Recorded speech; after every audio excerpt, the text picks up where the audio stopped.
नमस्कार दोस्तों, मैं संतोषी स्वागत करती हूँ आपका आपके अपने YouTube चैनल संतोषी क्लासेस में। आज के वीडियो में हम एक स्टोरी को देखेंगे। स्टोरी का नाम है the snake and the ants. बहुत ही अच्छी स्टोरी, बहुत ही शॉर्ट स्टोरी है। स्टोरी बिल्कुल भी लंबी नहीं है, इसलिए वीडियो को बिल्कुल भी स्किप ना करें।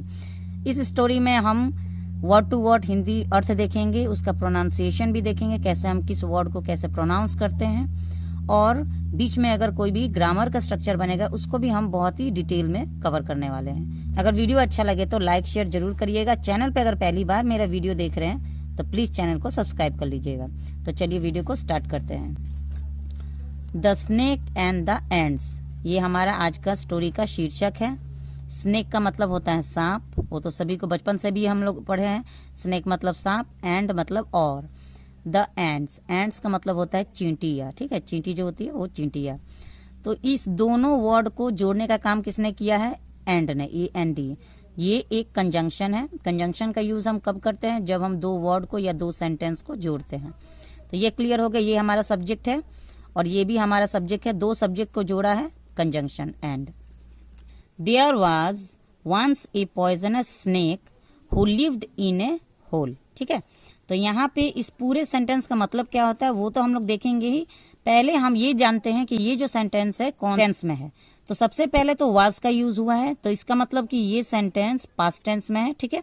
और उसके बाद इसमें हम वर्ब का यूज देखेंगे कि वाज तो है हेल्पिंग वर्ब, इसके साथ कोई भी मेन वर्ब का यूज हुआ है कि नहीं हुआ। तो मेन वर्ब यहाँ पे हम देखेंगे लिव्ड, यानी रहता था। तो लिव्ड मतलब रहना होता है, ये एक वर्ब है। तो वर्ब का सेकेंड फॉर्म हम कब यूज करते हैं? तो पास्ट इंडेफिनिट में। तो इसका मतलब कि ये पूरा सेंटेंस पास्ट इंडेफिनिट का एफर्मेटिव सेंटेंस है। क्लियर हो गया? अब हम देखेंगे इसका अर्थ देखेंगे। तो इसको हम सबसे पहले ये देखेंगे कि प्रोनाउंसिएशन हम इसको कैसे करते हैं। तो THERE को हम देयर बोलते हैं, ठीक है। थेयर नहीं बोलेंगे, देयर बोलेंगे। THERE there. WAS was. ONCE once, once, ठीक है। POISONOUS पॉइजनस, पॉइजनस, ठीक है। पॉइजनस इसको हम उच्चारण करेंगे।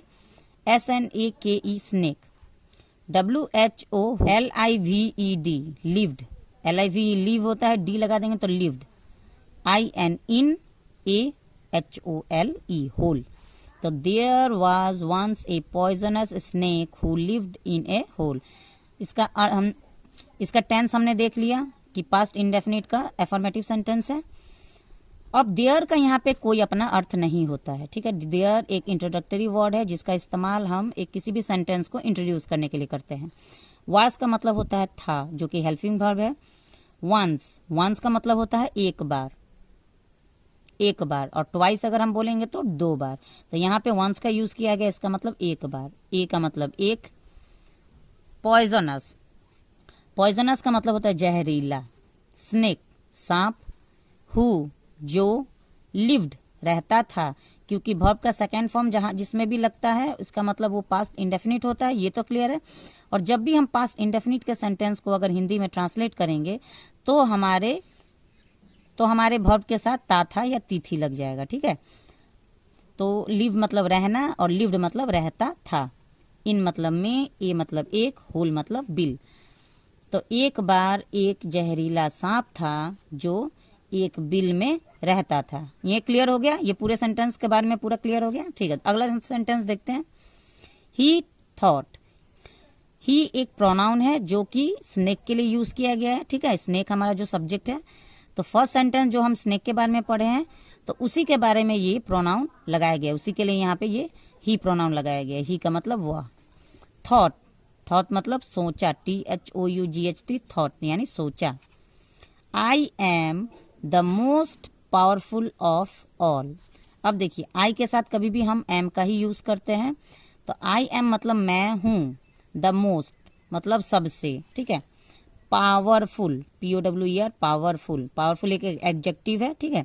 पावरफुल मतलब शक्तिशाली। पावरफुल एक एडजेक्टिव है जो कि शक्तिशाली इसका हिंदी अर्थ होता है। ऑफ ऑल यानी सभी में या सभी से। तो मैं सभी से शक्तिशाली हूं या ताकतवर हूं, ठीक है। Everybody is scared of me, इसका क्या अर्थ होता है? एवरीबॉडी, इसको हम पढ़े एवरीबॉडी। एवरीबॉडी मतलब सभी, सभी लोग, कुछ भी कहते हैं, दोनों सही होगा। इज, यहाँ पे इज का यूज हुआ है, इसका मतलब कि ये सेंटेंस प्रेजेंट इंडेफिनिट का है, ठीक, क्योंकि यहाँ पे सेकेंड फॉर्म का यूज हुआ है। स्कैर्ड एक वर्ब है, मेन वर्ब है, और इज हेल्पिंग वर्ब है। तो जब भी हम प्रेजेंट इंडेफिनिट का कोई सेंटेंस बनाते हैं तो उसमें हमारा जो वर्ब होता है वो सेकेंड फॉर्म में होता है, उसी से हम पहचानते हैं कि ये प्रेजेंट इंडेफिनिट का सेंटेंस है। और प्रेजेंट इंडेफिनिट के इंग्लिश सेंटेंस को जब हम हिंदी में ट्रांसलेट करेंगे तो उसमें ता है या ते है आएगा, या ती है, ठीक है। तो इसको ट्रांसलेट करके देखते हैं। एवरीबॉडी यानी सभी, इज स्कैर्ड यानी कि स्कैर्ड मतलब डरना, ठीक है। तो स्कैर्ड मतलब डरते हैं। मैंने बताया था ना, जब हम हिंदी में ट्रांसलेट करेंगे तो ता है, ती है या ते है होना ही चाहिए और होगा ही। तो स्कैर्ड मतलब डरता, और इसी वर्ब में हम ता है या ती है या ते है लगा देते हैं तो आराम से हमारा ट्रांसलेट होता है। तो डरते थे, सॉरी डरते हैं, क्योंकि इसका यूज हुआ है तो डरते हैं। अगर यहाँ पे वाज का यूज होता है तो डरते थे, तो यहाँ पे होगा डरते हैं। ऑफ मी यानी मुझसे, तो सभी लोग मुझसे डरते हैं। एक जहरीला सांप था जो एक बिल में रहता था और वो सोचता था कि मैं सबसे ताकतवर व्यक्ति हूं या मैं सबसे ताकतवर हूं, और सभी लोग मुझसे डरते हैं। I am the king of the jungle. I किसके लिए यूज किया गया है? कौन अपने बारे में बात कर रहा है? कौन सोच रहा है? तो वो सांप सोच रहा है, ठीक है। तो आई एम मतलब मैं हूं, द किंग, किंग मतलब राजा, ऑफ द जंगल यानी जंगल का राजा मैं हूं। कौन? स्नेक। वन डे एक दिन, वन मतलब एक दिन, एक दिन ही भी यहाँ पे प्रोनाउन है जो यूज किया गया है स्नेक के लिए। ही सॉ देखा, यहाँ पे भी ये सेकेंड फॉर्म का यूज हुआ है, ठीक है। सी मतलब सी का ये सेकेंड फॉर्म है, सी मतलब देखना और सॉ मतलब देखा। तो यहाँ पे सेकेंड फॉर्म है लेकिन इसमें ता था, ती थी, ते थे नहीं आएगा। क्यों? अब आप सोचेंगे ऐसा कैसे हो सकता है, अभी तो आप बताए कि ता था, ती थी या ते थे होता है, तभी हम इंडेफिनिट का पहचान करते हैं, ठीक है। लेकिन हम इंडेफिनिट का पहचान कुछ और लक्षणों से भी करते हैं, जैसे अगर लास्ट में आ आए या ई आए या ए आए, ठीक है, तब भी हम पहचानते हैं कि ये इंडेफिनिट है। और वो भी कौन सा इंडेफिनिट है तो वो हमें बताता है हेल्पिंग वर्ब, ठीक है। तो ही सॉ यानी उसने देखा, उसने देखा। अब वर्ब का क्योंकि सेकेंड फॉर्म है तो इंडेफिनिट तो है ही, और बात यहाँ पे किस में हो रही है? बीते हुए कल के बारे में, यानी पास्ट इंडेफिनिट है, यानी वो देखा। एन एंट हिल, एंट हिल क्या होता है कि देखिए एंट हिल क्या होता है कि एंट का मतलब होता है चींटी, हिल मतलब पहाड़, हिल मतलब पहाड़ होता है, चट्टान होता है। लेकिन यहाँ पे एंट हिल का मतलब क्या हुआ कि जो चींटियाँ कुछ ऊंचा बना देगी और अपने रहने के लिए जो बिल बना देती है, थोड़ा ऊंचा ऊंचा बना देती है, तो वैसे चट्टान को, वैसे ऊंचे ऊंचे बिल को एंट हिल बोला जाता है, ठीक है। तो लगता है थोड़ा सा पहाड़ की तरह, लेकिन वो एंट के द्वारा बनाया गया होता है, ठीक है। तो उस सांप ने एक दिन देखा एक एंट हिल। नियर, नियर मतलब पास, द होल यानी बिल के पास। इन विच, इन मतलब में, विच मतलब जिस, तो जिस में ही लिव्ड, यहाँ पे भी सेकेंड फॉर्म का यूज हुआ है, ठीक है। पास्ट इंडेफिनिट है, तो पास्ट इंडेफिनिट है तो ताथा, तीथी, ते थे या आ ई ए आएगा। ट्रांसलेट करके देखते हैं।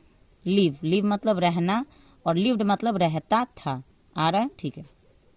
ही saw an anthill near the hole in which he lived.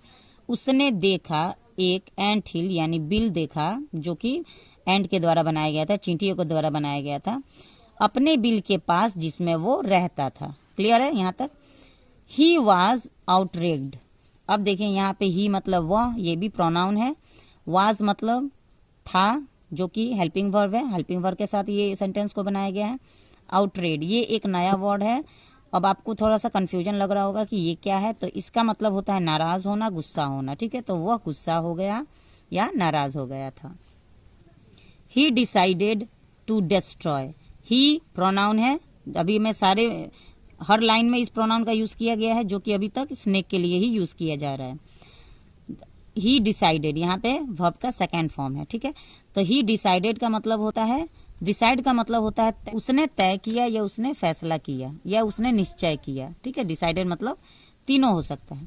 To destroy, अब यहाँ करना या नुकसान करना होता है, तो उसने फैसला किया बर्बाद करने को। द अगली एंट हिल, अगली का मतलब होता है बदसूरत, ठीक है। बदसूरत एंट हिल को बर्बाद करने का उसने सोचा। सोचा, एंड और ये भी एक कंजंक्शन है, ठीक है। And attacked it, and attacked it, attack का मतलब होता है आक्रमण करना, इट किसको, एंट हिल को, यानी एंट हिल को बर्बाद करने के लिए, उसको खत्म करने के लिए उसने सोचा। एज, एज का मतलब होता है जैसे ही वह, जैसे ही वह, वाज अबाउट टू, अब यहाँ पे देखिए अबाउट टू का यूज हुआ है, ठीक है। अबाउट का मतलब होता है के बारे में, लेकिन यहाँ पे अबाउट का मतलब वाज के साथ जब ये अबाउट टू का यूज किया गया है तो करने वाला था, जैसे अबाउट टू मतलब करने वाला था, कुछ भी करने वाला था। अब उसके साथ जो उसका वर्ब को हम लगाएंगे तब हमको समझ में आएगा वो क्या करने वाला था। तो यहाँ पे वर्ब क्या है, अटैक्ट, ठीक है। तो वो अटैक करने वाला था। तो जैसे ही वह अटैक करने वाला था, यहाँ पे वाज है तो था लगेगा, अबाउट टू का मतलब करने वाला था, अटैक। तो जैसे ही वो आक्रमण करने वाला था, द एंट हिल, यानी एंट हिल को वो जैसे ही, उस बिल को वो जैसे ही आक्रमण करने वाला था, जैसे ही बर्बाद करने के लिए उस पर अटैक करने वाला था, one of the ends, one मतलब एक, ऑफ द एंड मतलब चींटियों में से एक ने, सॉ हिम मतलब देख लिया उसे, ठीक है।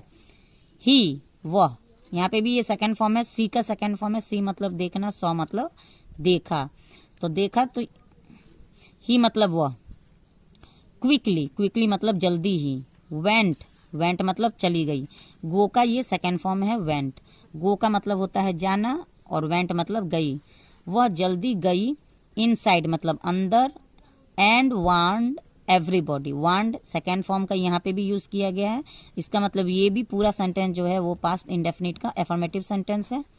ही क्विकली वेंट, वो जल्दी ही गई, इनसाइड मतलब अंदर, एंड वार्न्ड मतलब चेतावनी दे दिया, एवरीबॉडी सभी को चेतावनी दे दिया, विद इन मोमेंट्स यानी मिनटों में, मैंने कुछ क्षणों में, कुछ ही पल में, थाउजेंड्स का मतलब कितना होता है, हजारों, ठीक है। थाउजेंड मतलब हजार होता है, थाउजेंड्स एस का यूज किया गया, इसका मतलब हजारों, ऑफ एंड्स यानी हजारों चींटियां, केम आउट मतलब आउट मतलब बाहर होता है, केम मतलब आना, तो केम आउट मतलब बाहर आई, एंड और, बाइट द स्नेक, बाइट मतलब काटना, ठीक है, काटना होता है, तो स्नेक को उसने काटा, चींटियां काटती है ना, तो हजारों चींटियां बाहर आई उस बिल में से और उसने सांप को काट लिया, all over his body, all मतलब पूरे, ओवर हिज बॉडी मतलब उसके शरीर के पूरे हिस्से में, पूरे लाइन से उसके बॉडी में उन लोगों ने,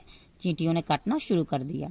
द स्नेक यहाँ पे सब्जेक्ट है, द स्नेक का मतलब होता है सांप, couldn't, pride can cause you to fall hard, अब देखिए प्राइड का मतलब होता है घमंड, अब घमंड किसको था, स्नेक को था।